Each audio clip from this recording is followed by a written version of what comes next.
tiri kuita yatingati muchirungu review, tiri kuongorora kuti zvakabuda musarudzo izvi kazhinji kacho kuti hatina kuona mavhotsi akawanda kunzvimbo dzakawanda. Sikuona kwedu chii chinenge chiri mukati mevanhu vanosarudza mavhoters, and tingaita sei kuti ramangwana tizokwanisa kuita mavhotsi akawanda kwenu, nekuti zvinoita kuti wabva muelection warambwa nevanhu unocheka kuti kamunhu yandirambira chii. Tanga chitarisa izvozvo, saka tiri kuona kuti chikuru chakanyanyoitika ndechekuti vanhu vemuZimbabwe vachiri kuona kunge panofanira kunge pangori nemapato maviri kuti zviite nyore, kuti aidha kune bato iri reZANU-PF kana kune bato reMDC. Saka pavaipinda munovhota paya aingobva kumba kwake achiti aiwa ndikuenda paMDC kana ndikuenda paZANU, pfungwa dzake hadzina kumbotena kuenda kune mamwe mapato. So izvozvo izvi ndizvo zvatiri kuda kuti izoshanda kuti by the time yatirosvika muna 2023 vanhu vanofanira kunge vakunyatsotizivisisa, at least vakutiziva from this election. Kuchii chatakambomirira chakasiyana nemapato maviri aya, ndopataona kunge ndopanga paine weakness yedu yekuti vanhu havana kunge vachiziva kuti NCA muri kungozviisa kuti manumbers awande kana kuti muri kungoda kungopedza nguva yevanhu. But izvezvi tavada kuti vanhu vanyatsoona kuti aiwa tine reason yekunge takamira tega tiri pachezvedu. Saka ivo ma-MPs enyaya vati chii semaonerawo kunzvimbo dzavanomira, vaona sokuti chii chimwe chainetsa, nekuti takaonawo NCA yanga isiri kunyatsokuita zvakanaka kutodarika mamwe kana vamuteki vanga vakamira vari vega vasina kana bato. Zvakaitika paipai ndezvekuti papresidential yakasiyana nekuita kwatanga tichiita kumaparliamentary elections. Kumaparliamentary hataiita zvakanaka pamwe taipfuura, asi kuti papresidential mavoters vanga vagara vachisapota NCA vazhinji vacho vanga vakarerekera kubato reMDC, nokuti NCA neMDC zvanga zvakagara makore zvakabatana.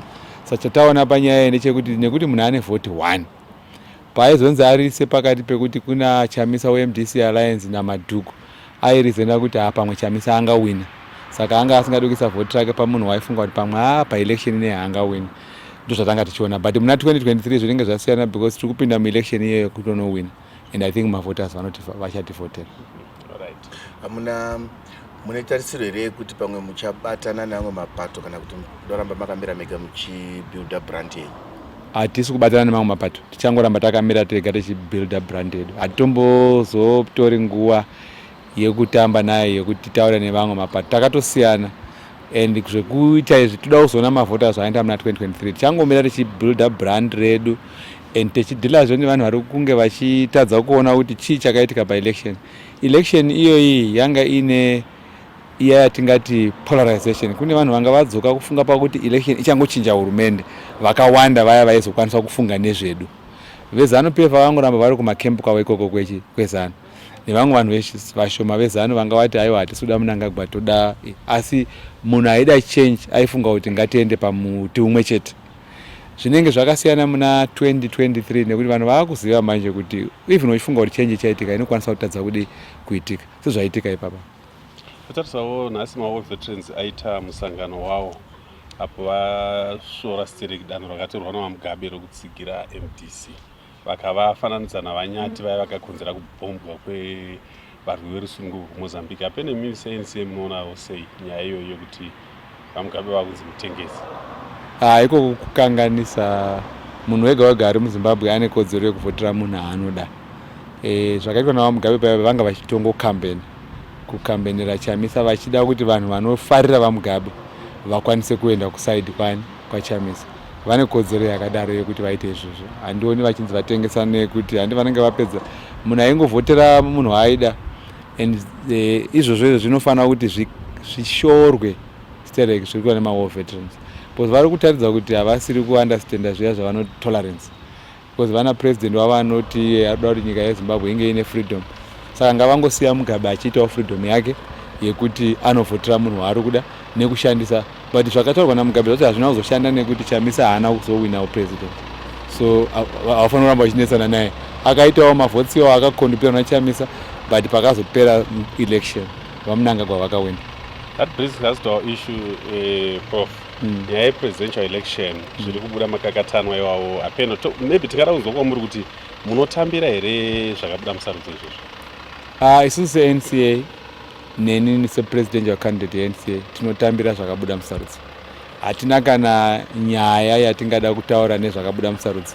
Zvakabuda musarudzo ndizvozvo mavhotsi akapiwa vanhu ndiwo inini handinawo, ndo mavhotsi vanhu vakandivhotera.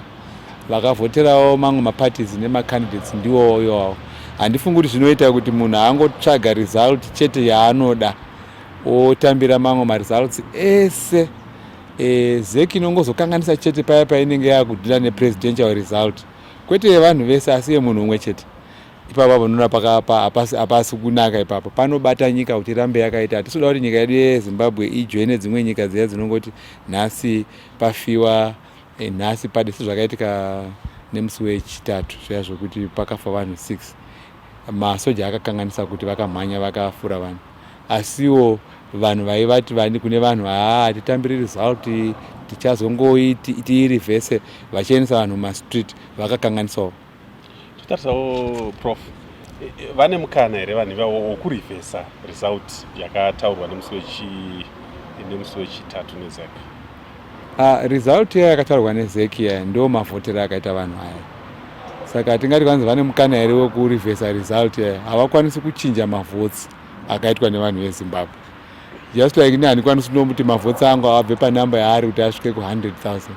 Mavhotsi iwawo ndo akavhotwa nevanhu. Mavhotsi aya anachamisa akawanda sterek, asi haana kukunda mavhotsi akawana munangagwa. Saka havakwanisi kurivhesa zvinhu zviya. Ndinoona kunge vari kuramba vachiita zvinhu zvakashata pakuti vari kuda kuenda kukoti. Kukoti kunoendwa neevidence iya yemaV11. MaV11 ane candidate yese yanga iri muelection, so vachamisa havana maV11 avo ega, akasiyana nemaV11 ane vamwe. Saka mukaenda kukoti, koti inongoiti ngatione maV11 ane ZEC, toona maV11 ana vachamisa, toonawo maV11 ana Madhuku, toonawo maV11 ana Kosana Moyo, maV11 ana panozoona kuti maV11 atinawo anongozofanana nemaV11 ane ZEC. Handioni iri nzira yavangabudirira. Maonero andiri kuita ndehaya yekuti vanhu veZimbabwe vanyatsonzwisisa. Chamisa neMDC vari kuda kuti vatakure mavhoters avo kusvika 2023. Iyi method yagara iriko kuMDC. Kana election ikapera unoti ndabiridzirwa, vanhu vakuuya voramba vachitabidzirwa kusvika vhoti remusi muna 2023 ungoti nhasi takuda kurivhesa, muna 2018 makatibiridzira, nhasi takuda kudi kuchinja. Imari election strategy, ndiye munhu atanga kuprepare za 2023. Tingati kana kuine munhu atotanga kucampaign for 2023 ndichamisa.